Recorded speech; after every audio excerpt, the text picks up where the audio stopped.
get into it. So before we talk more about who we are, we want to talk about who you are. And the assumption is that you're working somewhere and you're hiring and you're having trouble.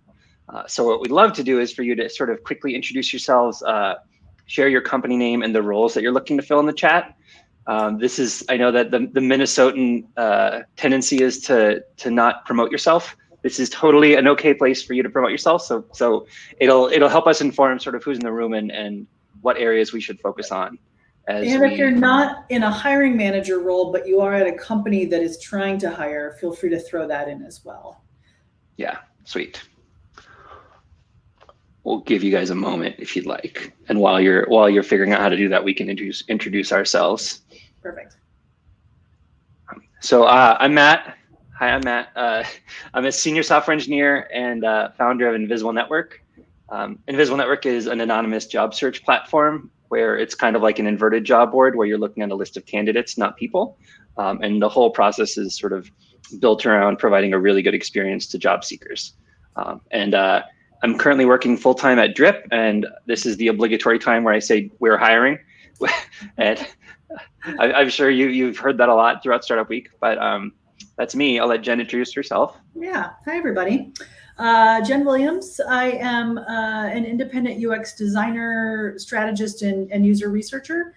I'm principal at Mojio XD, have been a solo practitioner, doing work with a lot of organizations across MSP and actually broader than that, nationally and regionally for the past 3 years. I've been in the UX space for about 8. Have worked agency side, have worked in-house, have led teams, and then about 3 years ago, I went out on my own. And I'm actually currently in the process of building a partnership with another UX colleague of mine, Kelly Myers. So more on that. We haven't officially launched yet, but there's just a lot of work out there, and a lot of it is just bigger than a solo practitioner can take on his or herself. So that's kind of some fun developments I've got in the works, but I'm really excited to talk with everybody today about hiring trends. I don't currently hire, but I get hired because companies struggle to hire. And so I come at it from that point of view, which is slightly different than Matt's, but I think given our 2 viewpoints, we've got a lot to say on this topic. Yeah, so let's go. Yeah. Okay, so elephants in the room, let's talk about what's changed in the last year, because things have changed dramatically, as many of you have already seen. So first off, the hiring market is bananas right now. You presumably wouldn't be here if you weren't having as much trouble hiring as everybody's having right now. Salaries have inflated fast, and remote work is here to stay. So before we get into, we're talking about both developers and designers. This is a talk that, like, on the dev side, this is a talk that I've given before, but roping Jen in to talk about designers too, because everybody's looking for developers, everybody's looking for designers. And so we figured we might as well talk about both of these very in-demand skill sets at the same time. So Jen, can you, I guess you can, I don't know if it makes sense for you to describe this. Yeah, to go first, I think we realized as we were building this deck out that it's important to level set because lots of companies in the startup space, the digital product company space, are looking to fill both of these roles. And there's some kind of universal or trends that apply universally. And then there's some important differences because developers and designers are different roles. And so we thought we'd level set by kind of just making sure we're all aware of what we're talking about by providing some definitions. So Matt, do you want to just kind of run through what you've got up on this slide about what we mean when we say developers? Yeah, totally. Okay, so you've probably heard a handful of different permutations, but software engineer, software developer, programmer, coder. My personal preference is software engineer because it's the most vague. But there are many different flavors of this. Back end, front end, mobile. Full stack is a flavor that you hear a lot, and it's kind of become watered down because there are many boot camps that are coming up and positioning these like early stage in their career devs as full stack developers. And so full stack doesn't mean as much as it once did, but the idea with full stack is that it's a mix of both back end and front end. As many of you know, like, development might be a black box to you, but you know that you need development help because you need to build a website or a mobile app, or you need to build a digital product. It's weird to say this, but it's kind of a commodity skill at this point. And I say that because if you know you need development help and you know you need a specific tech stack, you can go out and find somebody with that tech experience. And specifically, like narrowing in on tech stacks definitely will help you as you're searching to narrow your candidate pool. So Jen, you can yeah, I feel like there's a lot to talk about with designers, so I'll let you take it here. Yep. So when I say designers, I'm talking about designers who design digital product in some way, shape, or form, so that the job title, job description, or job requirements land with when it comes to design is notoriously complicated and fluid and poorly designed. And I don't know what else to say besides it is what it is. And I'm not queen of the UX industry, and so therefore can't fix it. But titles that you might see that kind of fall under this umbrella are product designer, UX designer, UI designer, UX UI designer, UX researcher, not to mention all of the kind of permutations of someone in a leadership role that they might end up with at a company, running UX. But really what we're talking about is the people who are tasked with really figuring out what the product should be, or what the experience of the people who use the product should be like. So that means figuring out workflows, screen layouts, interactions, establishing design systems, pattern libraries, kind of a visual look and feel, or kind of a visual taxonomy for a product, and then just kind of the overall experience of using a product, which really can kind of entail a lot of different things. Oftentimes someone in a design role will also conduct user research and usability testing, either because they specialize in that or because they have this sort of title of designer and end up needing to do research to figure out what to design. Designers really kind of root their design decisions in what we know about users and what they need and expect. Designers are in close collaboration with product managers and engineering teams. And design jobs are not commoditized in the same way that Matt meant, because it's not really just like engineer and then what's the tech stack. It's a little bit more complex than that in terms of expertise or skill area, which we're going to talk about here in a minute. But I think we're sort of moving towards a commoditization. I don't know if we'll ever get to quite the same place as it is on the dev side, but we're not there yet, in the very least. All right, cool. All right, so salaries. This is the hot button topic that everybody's talking about. I did a bunch of analysis, and I would love to nerd out over the spreadsheets and charts that came out of that. That could sort of like be a whole talk unto itself. So I'll give you just sort of like the high level takeaways here, which is to say, for developer salaries in the Twin Cities, they've gone up. They've inflated dramatically sort of in the last couple months, starting around March, like in the spring.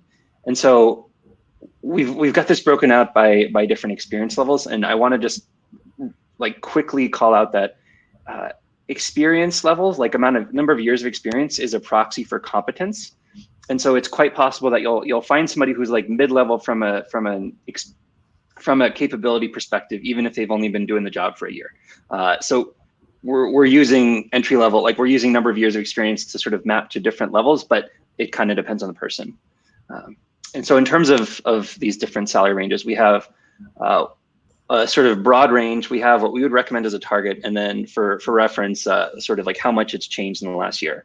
And so for those entry level folks who are like early in their careers, maybe they just graduated from a boot camp or a CS program, or maybe they taught themselves, like myself, the range has increased. It used to be 60 to 80K, and now it's like 60 to 100K. And so that's a bump of 20K on the top end since last year. And I would target around 75K as a starting salary.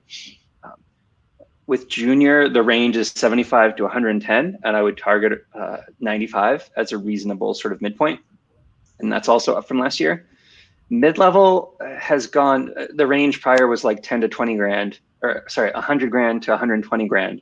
And that's gone up too. So the high end of the range is 140, and I would say 120 is a reasonable target.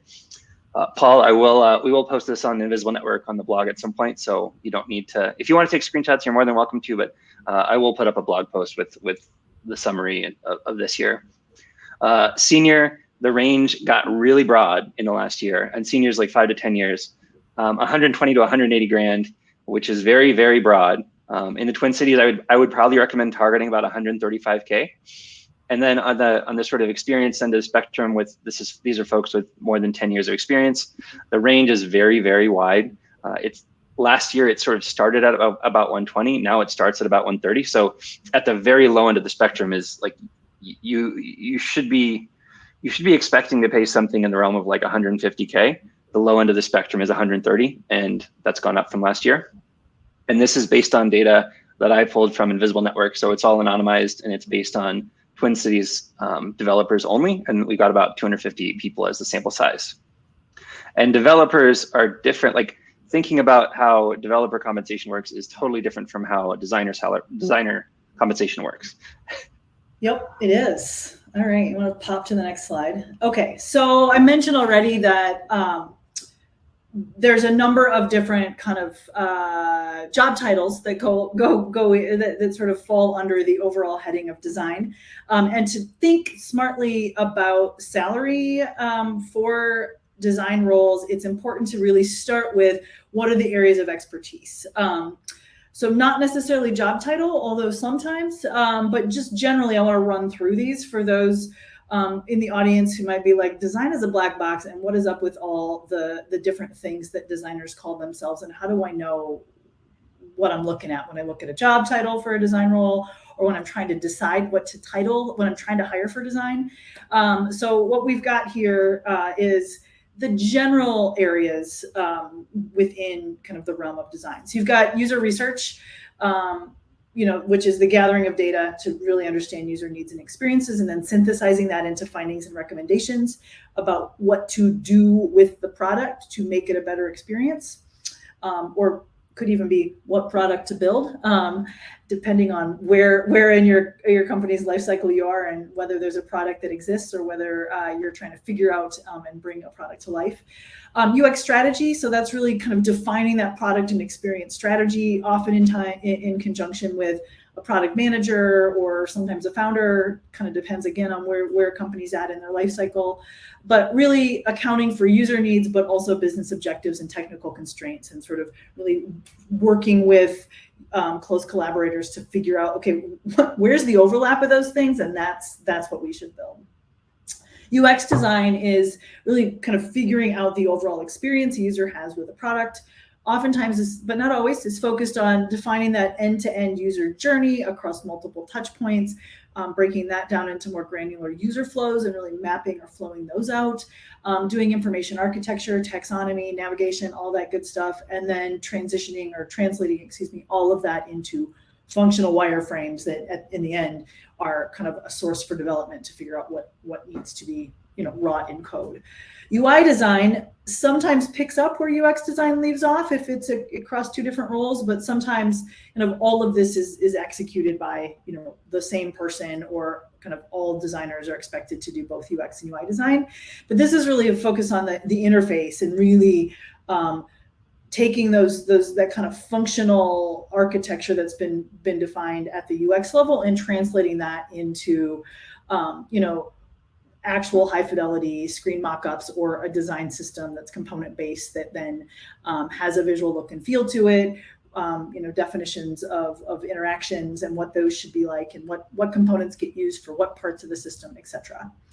And then new to the scene, relatively new, is content design or UX writing. I think I've been saying this for a long time, as have a lot of my UX brothers and sisters who've been tasked with writing content in a UI, and we don't always feel very well equipped to do that. Is a concept of, wait, we actually need someone who's good at both content design and understands, or good at content and understands enough about design that they can really think about the words that need to fill a user interface. So someone who's writing microcopy and other content to facilitate those conversational interactions. And then you've got design leadership, sort of the people who are not necessarily in an IC role, or are also, if they're in an IC role, doing some of that leadership to champion design across an org, hire and manage a design team. Oftentimes it's a combo of in-house, contract, and agency resources, and then operationalizing design processes. So you want to hit your enter button to make my little sidebar slide in. So the important thing to know is that most UX designers are strong in several of these areas. Few, if any, are highly skilled in all of these areas, and junior designers have some experience in one or maybe two areas. And the reason this is so important is that oftentimes designers, humans, are asked to wear a lot of these different hats, and particularly at the startup or small digital product company level, there's not a lot or not enough attention paid to saying, what actually do we need right now to accomplish what our kind of product goals are? It oftentimes is just, we need to hire design. And so that gets into, that creates a lot of challenges when it comes to writing job descriptions, pricing roles, etc. So with all of that said, I just want to, let's pop to the next slide, Matt. I want to ask you about a bunch of different job titles, but I'll say that for later. Yeah, right. Well, and it's not that often that a company, and certainly not in the startup space, is big enough to have a UX writer and a UI designer and a UX designer and a user researcher and a design director, right? That's not really how it works. But what often happens is that one person is doing a lot of those things, and some they might be really good at and some they're not as good at. And that's a really important thing to be thoughtful about when you are in a hiring position for design.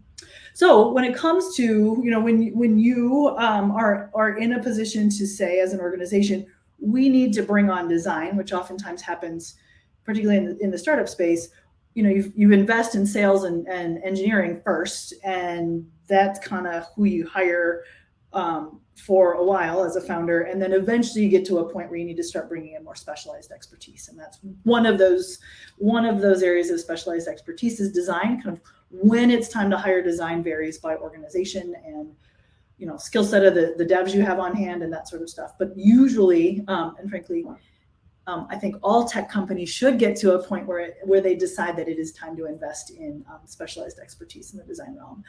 And so then, what then happens is, somebody's got to figure out, what should I design for? And it's really important that, depending on the functional role, the important thing to know is not all of these functional areas are priced the same when it comes to jobs that are focused on user research, focused on UX design, focused on UI design, focused on kind of writing content, and then focused on leadership. And so in order to figure out how to hire, or what even you're thinking about or going to be faced with on the labor market in terms of expectations around salary, it's first important to figure out what's the bulk of the work for a person going to be. And so I don't have, the Invisible Network just doesn't have as many designers on the platform. So Matt and I couldn't pull data equivalent to what Matt displayed in the previous slide about developers. So instead I spent some quality time with ZipRecruiter's salary tool. And what we're showing here is, kind of according to these job titles, where do salaries land from a 25th percentile, which I think roughly equates to, lower numbers of years of experience, up to the really high end, the 90th percentile. And you can see that there's a pretty big range, and that these roles kind of come in differently. I will be totally transparent and say that I was stunned by the UX writer numbers, and I think I don't have a guarantee. I can't fully say I say this with authority, but my hunch or my hypothesis is there's just not that many people who are really good at UX writing. And when a company has decided that's important enough to hire specifically for, they have come to the sort of conclusion that they're going to need to pay for it because they really, really need it, and there's just not that many folks that are really good at that out there. So that's my explanation for why that's so much higher than I would have thought it was. All right. That's interesting to me too. Yeah, it's like, it must be so new that there's just not that much data, or maybe the people who specialize in that are they're experts in it, which is to say they garner higher salaries. I also think that, so I don't personally know anyone in the MSP market who has said, we need to hire a UX writer. I have been asked to do UX writing and content design in some of my work because I came to digital by way of content. That's a different story about my career for a different day. But the other thing I think that I do know is that there are a lot more, the concept of a UX writer or a content designer, which is a little bit different than content strategy and much more focused on sort of digital product as opposed to marketing content strategy. That concept has been around in the Bay Area and New York and some of the other big tech hubs on the coast for a lot longer. And so I think if you are an MSP company that has decided you need to invest in this, you might have to try really hard to recruit someone to move back to Minnesota or move to Minnesota. And then you're also faced with like people sitting at, Bay Area, New York, Austin level salaries saying, sure, I might consider moving to MSP, particularly if I grew up there or something like that, but I'm not really willing to take a huge pay cut. So that might also be what's going on there, but I can't say for sure because I hadn't ever, before putting together this talk, really spent some time plumbing the depths of the data and trying to figure that out. Yeah. Okay. So getting to specifics at the experience level, right? And so I didn't try to kind of put both of these into a really complicated matrix, but if you kind of look at the numbers that are on ZipRecruiter, and then I cross-check these, with salary data on Glassdoor and Indeed, and then kind of did the, this with trusted folks in my network who are hiring regularly.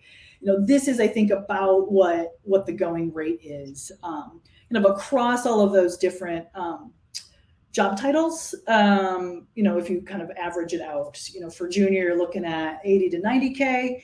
In 2021, I'd say a target, is probably around 85K. Mid-level, 85 to 115, with a target at 105. And again, these targets are best guesses, particularly in the senior principal and design director or manager leadership role. The ranges are about right. And, when I really kind of went out and surveyed folks in my network, this is sort of the general feeling about targets, but I had multiple people say to me, quote, the sky's the limit right now. Really good seniors, principals, and design directors know that they that they can kind of name their price, and organizations are really kind of in a position where they have to hire or have to say yes because they need to hire. And I think a lot of that is driven off of COVID, and suddenly every company, doesn't matter what they do, was in the position of suddenly being in the business of having digital product, right? Or having to figure out how to show up digitally. And so, I think both on the engineering side and the design side, particularly at the senior level, salaries have just really gone through the roof. So these targets are best guesses, but I think be prepared to negotiate, because people who've been around the block a few times have figured out that they're in high demand and can kind of ask for what they want right now. Yeah, and the same is true on the dev side too. Like folks with experience, they know that they're highly valued, right? Yeah. So that was a lot. Sorry, I sort of jumped the gun and talked about some takeaways before we got to the takeaway side. No, it's all good. I mean, that's a lot to take in, and yeah. I think the folks who are in the room, I don't know if anybody is explicitly hiring designers right now, but I feel like that context that you just shared is probably very valuable for the time when they are hiring designers in the future. Absolutely. Because like hiring devs and hiring designers, they're not created equal, just in terms of how many folks fit up, like how many folks on a team. Like if there's a team of 5 developers, like you need 1 designer, right?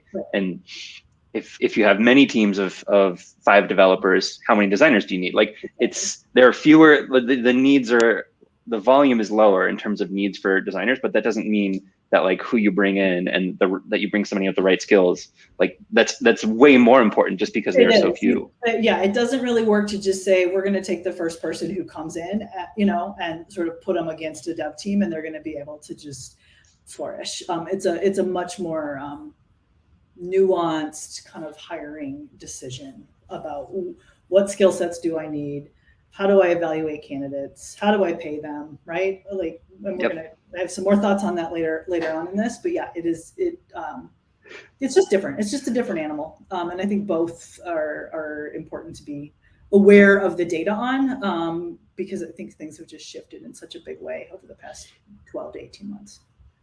Yep. So takeaways. Dev salaries are sort of up around 10 to 20 grand across the board, and that salary inflation started sort of aggressively happening like around March of this year. Designer salaries, of course, vary by functional skill set, and to Jen's point, those experienced and senior and principal level design roles the sky's the limit right now. So similar trend that we're seeing with developers. And our sort of, we'll get into recommendations more in a little bit, but we would recommend that when you're hiring, decide sort of what skills you need and then sort of work backwards to budget accordingly, because if there's so many things that go into it. Yep, skill and experience level, I think, or maybe skills, and then what does that translate to in terms of experience level? Before you pop to this next section, Matt, I just want to call out that Joshua in the comments says, any insights on the contracting route? And I feel like both of us have insights related to our particular realms of expertise. Do you want to go first? Yeah, okay.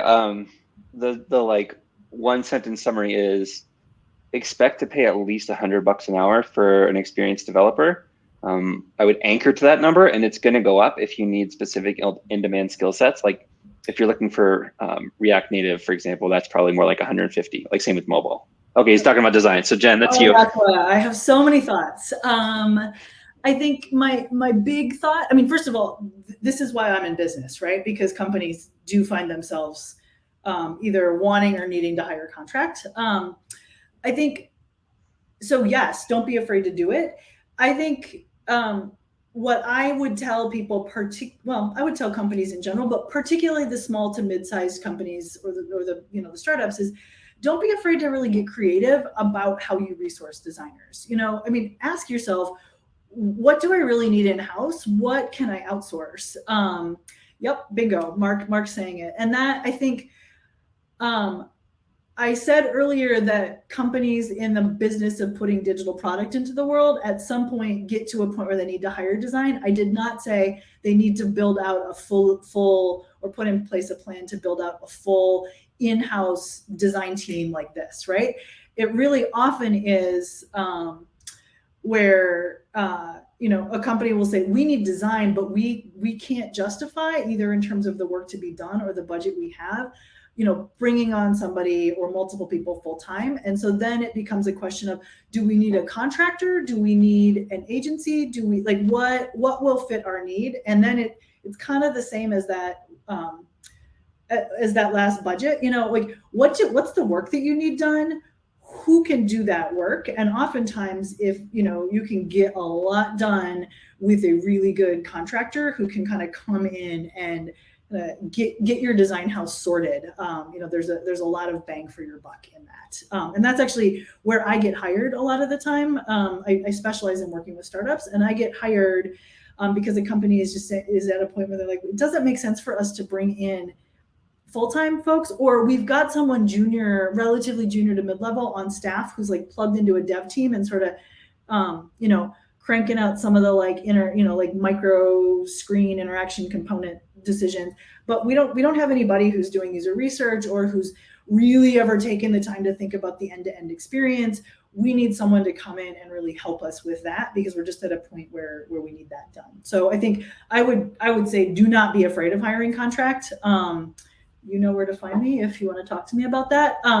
But it can be a really great and really smart strategic decision before going all in on hiring a full-time designer or starting to really build out an in-house design team. And I will say, I have seen experienced designers, like all the companies under the sun are looking for senior product designers. And it's they're all looking for those people because they can't find them for full-time roles. And correct. I think we've definitely seen this with developers, and we see it with designers as well. You get to a certain point in your career and you realize that you've got very, very in-demand skills, and you kind of have the right to be picky and choosy about how and where and who you work with.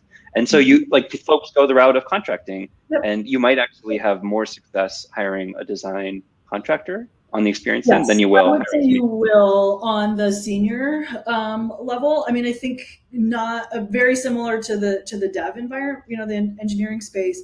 There's a lot of junior to mid-level talent out there that's hungry for getting the experience that comes with working in-house and being part of a team with more senior folks and really learning from them. And so I think it's easier to find and find folks for full-time roles, and frankly makes sense in some ways. I mean, someone who doesn't have a ton of experience, who has hung out their independent contractor shingle, I feel like they maybe are missing out on the learning that can really come by being integrated in a company and sort of seeing it from the inside. So yeah, but on the senior level, I would and above, I would definitely think about contract. All right, I'll get let's keep cruising. We have probably more slides than we could get through, but we'll go fast. I think we have like 6 more talks in us. Yeah, about this. We do like that. Different topics. Totally. So remote work. I mean, this is on everybody's mind. I nerded out over some data to look at the trends that I'm seeing, and this is also data that comes from Invisible Network. So I think the total, it's like 900 job seekers and about 300 job opportunities. So a decent sample size here. And I think the important takeaway. So this is on the job seeker side, and I'll quickly explain what you're looking at. So this is done by quarter. The sort of blue checkered pattern is showing job seekers that prefer 100% remote. The green with the dots is quote unquote open to remote, which is to say they're pretty open-minded, they're flexible. With sort of orange candy cane type pattern is like a partial remote, like a 1 to 2 days or 1 to 3 days a week remote preferred. Nowadays, I guess we're calling that hybrid. But that didn't, that's a new way of phrasing it, I guess. We're calling it. We're all grasping for the right term, I think. Yeah, and then at the top, the sort of pinkish reddish is solid is folks who prefer working on site. And what's I think especially interesting. Go ahead. I was just gonna say I love Q4 2020 and Q1 2021, where we all collectively were like, absolutely not. I don't want to come on site. Like, please no. Yes. Yeah. I feel like this is probably more like it's like a historical like anthropology sort of chart to say, here's what happened when COVID hit. It's like totally, right when COVID hit, all of a sudden people said, oh, I'd much rather work remote than I would work on site. And nowadays, I mean, I think the important takeaway to me is a full third of job seekers expect to work 100% remote now. And that's up from like sort of the last normal quarter in 2020, which was around like sort of 16, 17%. And I think that was like a thing you heard of reasonably frequently, but not nearly as much as now.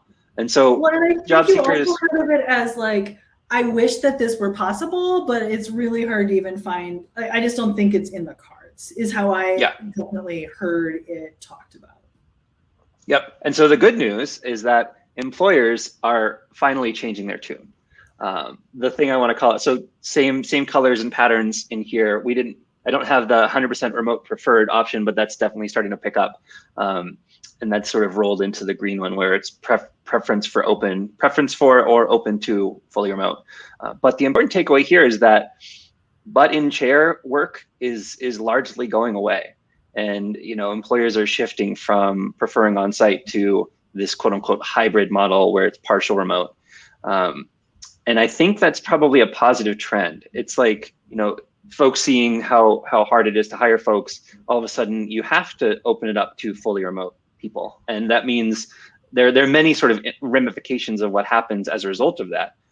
But to me, this is a positive trend. This is a really positive trend. It's sort of like democratizing the landscape in terms of both hiring and if you're looking for work. Unfortunately, it makes for a lot of challenges because now it's like infinitely open and it's hard to niche down and like narrow your search to find sort of the right people or the right companies. But those are the trends that we're seeing and the takeaways.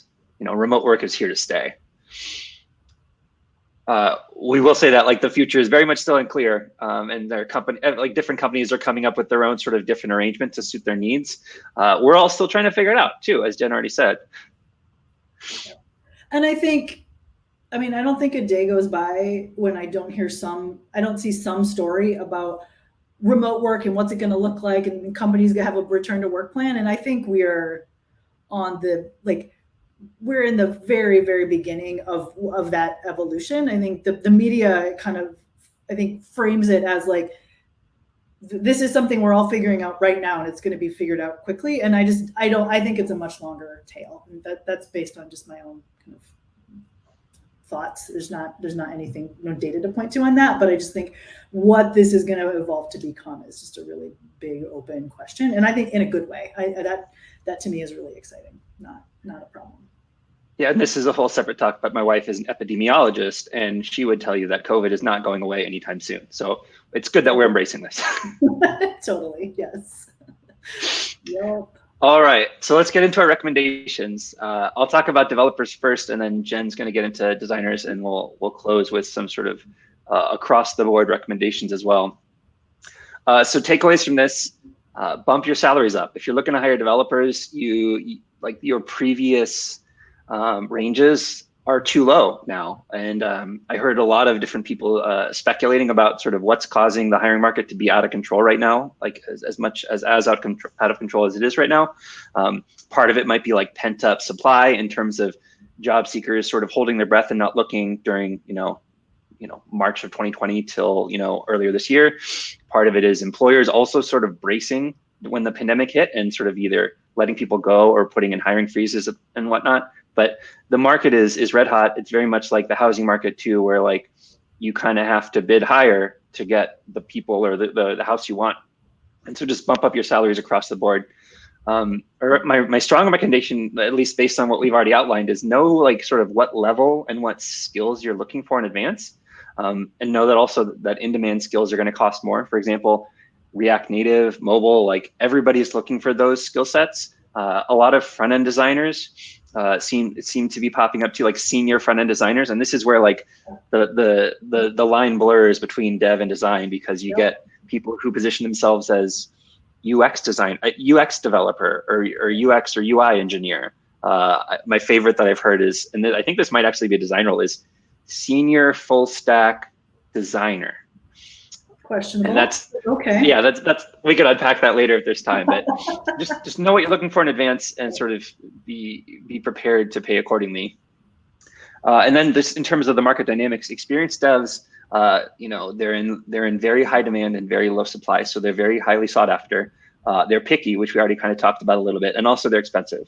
On the opposite end of the spectrum, junior devs, there's a very large, diverse candidate pool. They're very eager and motivated, but they will take sort of like training and support to get up to speed. And then lastly, I think what we're seeing again with the market dynamics is that you've kind of got to provide a really good experience, not just working for your company, but also your interviewing, your onboarding experience as well. And that just offering a lot of money is no longer enough to like get candidates in the door. And again, like speaking to job seekers being picky, remote work is one of the things that people are picky about. The other is that like mission-driven work seems to be like a sort of, that's the one case. Like if you do like very clearly like work that's making a positive impact on the world and the community, that's probably like the one time where you can probably offer slightly dampened salaries and still get folks lining up to work for you. But that trend might be changing too. So those are my hot takes and quick bits of advice for if you're hiring developers. Excellent. Matt, I did see that Gary posted a question. It might fall out of the scope of this talk and the time we have remaining, but he just asked if you can address approaches to satisfy confidentiality with remote developers. I do not have a point of view on that because that is out of my realm. Confidentiality with remote developers. Ooh, that is a tough question. And I think I might have lost the chat, but I'll let you talk, and I'll frame my thoughts and try to answer that in a moment. Great. Okay, so if you're hiring designers, and even if you're not, but may at some point be in the need to hire designers, these are not specific to 2021. They are in general. In addition to the one that I guess I should have included on here that's also on Matt's slide, which is the prices. The way you are pricing design roles in 2020. Add 10 to 20 grand onto those at the very least. And then, that table or the two tables earlier in the deck, I think can also be helpful in terms of pricing roles. But beyond that, one thing I see a lot is a real desire to find a single, what I call a unicorn designer who can do all the things, who is really good at strategy, you can do the UX, but also like a really, really skilled visual designer who's also a front-end dev. So that's where we get things like what kind of job titles that I just frankly roll my eyes at, like UX front-end developer, I think you called it, Matt. Where it's like, we've got money to hire a single designer, and so we're going to just say we need all the things the designer could possibly do: the research, the strategy, the the design ops and like really putting in place processes, all those sorts of things. And those people just don't exist. I mean, the few that do, I always just sort of say they work at Apple and Google. Like they don't exist in MSP. That's not a thing. And so what you really want to do is get clear on your priorities. Like, what is the work that we need done most? What are our most acute pain points? Is it that our visual look and feel is all over the place? Then fix that. Is it that we've never actually talked to any of our users about anything? Then hire for that. That is a giant problem, by the way. Is it, we've never really had someone like think holistically about the entire experience. We've just had design folks who are kind of down in the screen level weeds, which is important to be at, but what that means is that there's not been this comprehensive, like, what is it like to use our entire experience from end to end? So figure that out and then hire accordingly. So kind of the corollary to that is stop writing kitchen sink job descriptions, or if you've not written that, don't do it, which is where you sort of throw everything you could possibly need in to a job description just in case, so that you hope to get someone who can do anything that might come down the pike. I mean, those job descriptions, particularly for seasoned designers, we look at that and we're like, they don't know what they want, pass. And so I think really, really figure out what you need and then recruit accordingly. And then lastly, because I get a ton of questions, and this again is a whole other talk of itself, but really look past the shiny portfolio to the thinking behind what's in the portfolio, because a shiny portfolio does not make for necessarily good kind of experience design decisions. It makes, you really want to validate when you're looking at candidates, like, is someone smart about thinking about product experience design? Secondly, don't expect senior level work at junior level money. Make sure that your job description, your expectations, and your budget are aligned. It is very tempting to say, we're going to hire junior because that's the cheapest route, but then to really end up asking a junior level person to do senior level work, which is not going to go well for you or for that candidate. And it's going to end up just being a really bad experience where you don't get the value that you need. And that person just is way in over their head. You want to get smart about how to effectively integrate design into product development teams. So, and I'm mostly talking to founders or software folks who, because it's a small startup, you're going to hire the one designer, right? And it doesn't work very well to just hire a designer and sort of say, here's your devs, go make better stuff. There's product development processes need to flex and need, like, the work of design and the time required to do design, even quickly, even agilely, requires a different approach to kind of how you plan work, how you kind of, what you get design doing to work out in front of development, all of that. So there's a real learning curve if you've not hired and managed design before. And you, as the person bringing that person in, either need to hire someone who knows how to do that and give them kind of your blessing to, like, work with product development teams to kind of shift processes and evolve processes to account for design, or you need to get smart about that. But bringing in a really junior designer and kind of expecting good output without really thinking about how to seamlessly sort of work them into your processes doesn't tend to go very well. And then support your designers so they don't burn out and leave. Matt mentioned earlier the typical ratio is one product person, one design person to 3 or 4 devs. And that works for a while, but what doesn't tend to work is sticking with one designer and continuing to add engineering headcount. One designer cannot effectively support multiple dev teams, and it's just frankly not sustainable. And so when you start to hire design, you want to create a plan for how you're going to grow the team. There's a lot of, again, nuance to that. It could be that you start to hire in-house, but you also continue to support with contract. There's a lot of ways to do this. But kind of, we're going to hire one design resource and then kind of continue to grow our development capacity doesn't work very well. And that designer is going to be stretched way too thin really quickly. And then you really want to make sure you're helping designers, particularly juniors or design teams of one, connect with mentors, professional networks, and other designers. It is really hard to be the one designer in a tech company that is mostly sales and engineering, not because we don't like working with salespeople and engineers, but the really good work of design comes from, getting feedback from other designers, really doing collaborative kind of design thinking work. And so when a designer is just a design team of one, they just don't get that. And so they need that input from elsewhere. So really support your designers in those endeavors. And then with juniors, they're new. They need that support both internally from their colleagues, but then from other design professionals out in the industry. All right, that's my spiel. Oops, you're muted, Matt. You're muted.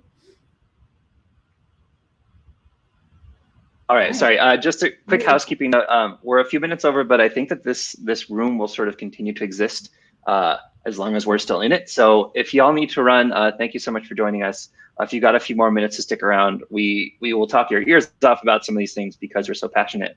But this is one of our last couple slides here. So we wanted to bring it home. We haven't talked about diversity at all up to this point.